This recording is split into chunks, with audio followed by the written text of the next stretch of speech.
Aliens are real. They are serious and they are many. They exist.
Put an end to this topic once and for all, turn the Hubble round and show us Earth in real time, zooming in onto a place so that we can see what's happening at that place, and we know that there is something up there looking down on us from space. But they will not do it. They can't do it. It doesn't exist.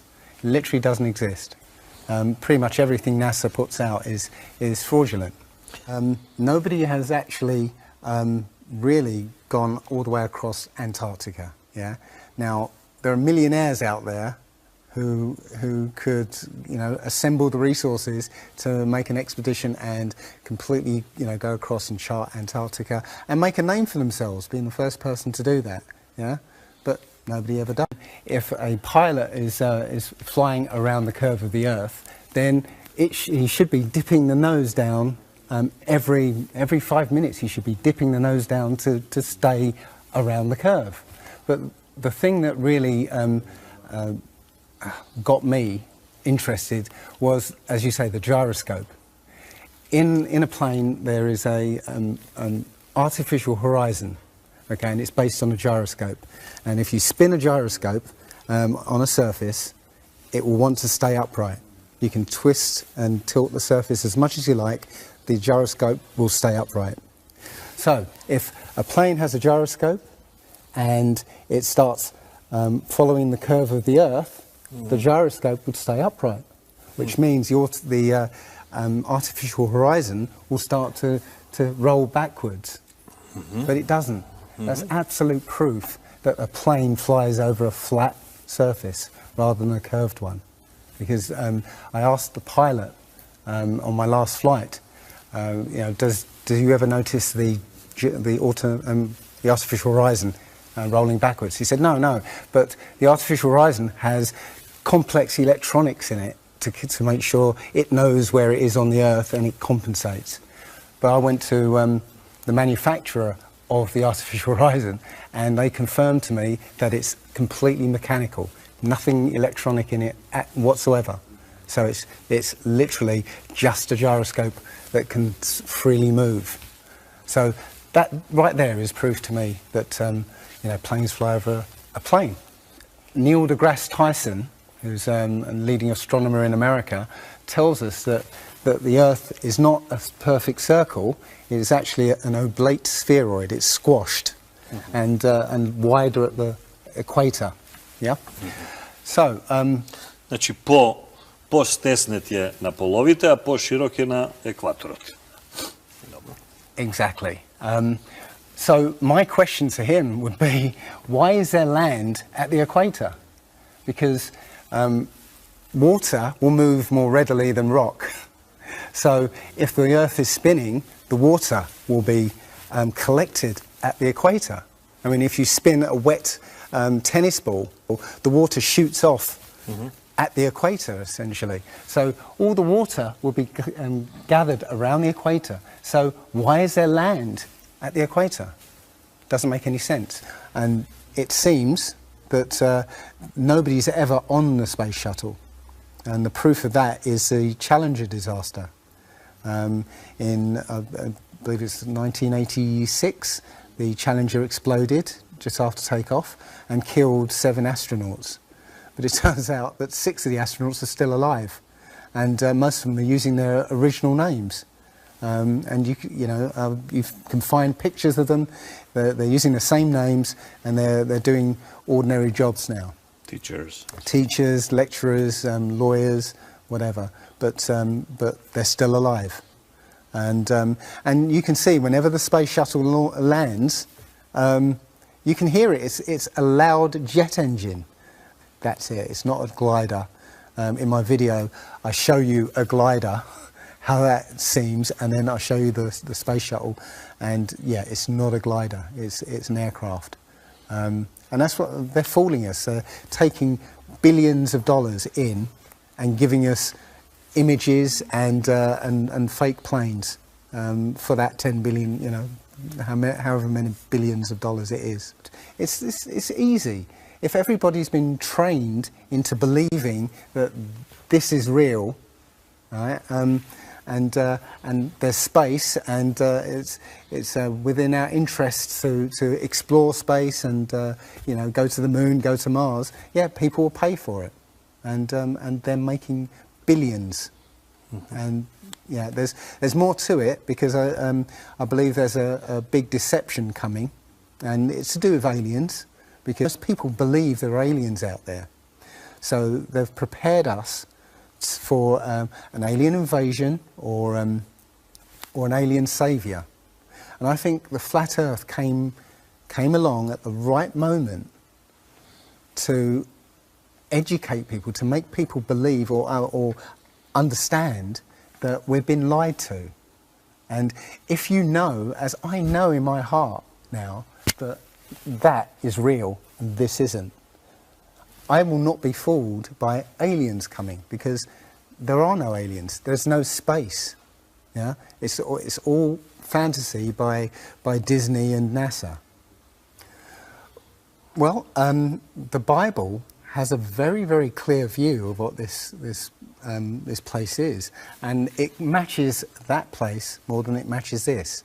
Okay, and what it says is the great deep is under it, just water. It's just deep water, and above the firmament is water. And you know, it says in Genesis that he separated the water below from the water above and made a space, and then made dry land appear out of the water. So what's under the flat Earth? Well, it's water, and it just goes on. Again, I don't know for sure, because I've not been under there. I don't know what's past the outside of, or the you know, the first few hundred miles of Antarctica. But everything I've seen over the last year and a half tells me that that is true and this isn't. And I'm starting to believe and trust my intuition about it. This world is very different from what most people think it is. There are very powerful people who essentially rule this world right now. And the ordinary person is a slave in this world. And slaves aren't educated. You know, they're taught what they need to, or you know, they need to know. That's it. They're not taught truth. They're taught what they need to know. And so you're taught enough so that you can, you know, do the paperwork and operate the machinery, but you're not meant to know what's really going on, because that's the power they have over us. They know what's going on, what, you know, how this world works. We don't, so they can control us. In my opinion, the Big Bang theory and the theory of evolution and the ball Earth theory are all interlinked, and they're all there to make us feel as though we're insignificant. We're small, tiny, miniature, unimportant pieces of slime crawling around on a speck of dust in an infinite universe.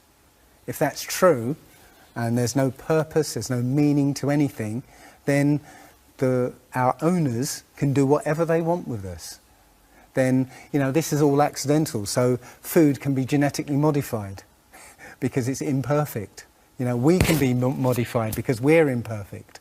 If we realise that this is the universe, and Complete universe. Yes, this system is Everything. Is everything. Everything that NASA has put out is CGI, is fake. Okay, people say, I think you mentioned it.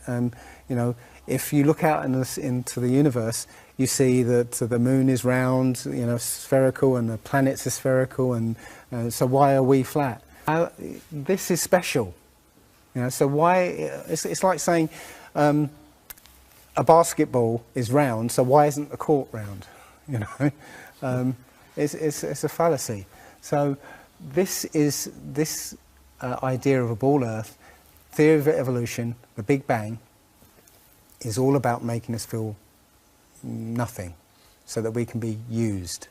If everybody realised how special we all are, how unique every single life is, then this whole world would change overnight. We wouldn't allow ourselves to be used by this cabal. We wouldn't allow this planet to be destroyed, because they're destroying it because, it's just an accidental planet, one of millions. We've found other Earths. Eventually, if this one gets too messed up, we'll go to another one. No, this is it. So if we all realise that, then we wouldn't allow all these things that are going on. It's all about control. There are a small group of people who want to control the world, and because there's so many of us out there, they can't control us directly. They can't, this small group of people can't, come round to all of us and control us directly. So they must use our own minds, our own hearts and minds against ourselves. And this is what they've done. They've educated us into this world, into this globe spinning, heliocentric Big Bang evolution world, which makes us nothing. And as soon as we change that, this is amazing, because when I first started looking, it was about a year and a half ago, I looked on YouTube and there were maybe about 100 videos, not even that probably, and nobody was talking about it, right? And then over 2015, it exploded. There are thousands and thousands and thousands of people looking at it. This is what I think. It's the truth, and we recognise the truth when we hear it, and we feel it, and this I believe has come at the exact right time, so that we awaken to what's going on in the world. Nothing else, 9/11 even hasn't awoken people, right? To this extent. For me, I've been an atheist for 40 years. From the age of 13, I didn't want anything to do with God and Bibles and whatever, and religions. And now I know for a fact there is a creator. There are only two possibilities. Either there is a God or there isn't. And both of them are terrifying. Yeah. If there isn't a God, then nobody's in control. We're hurtling through space, and there's no plan, and there's no nothing, and that's terrifying. If there is a God, then we'd better find out who he is and what he wants, and do exactly what he says. And it turns out that he gave us very specific instructions on how to live. And they're not rules as in laws that you must follow because or put you in prison if you don't. No, these are rules to live by, to make a harmonious world. Don't harm anyone, don't kill anybody, don't steal from people, don't covet people's items, Don't lie. Don't lie. I mean, these things are written in our hearts anyway, yeah? But we're in a society that legalises all of the 10 Commandments.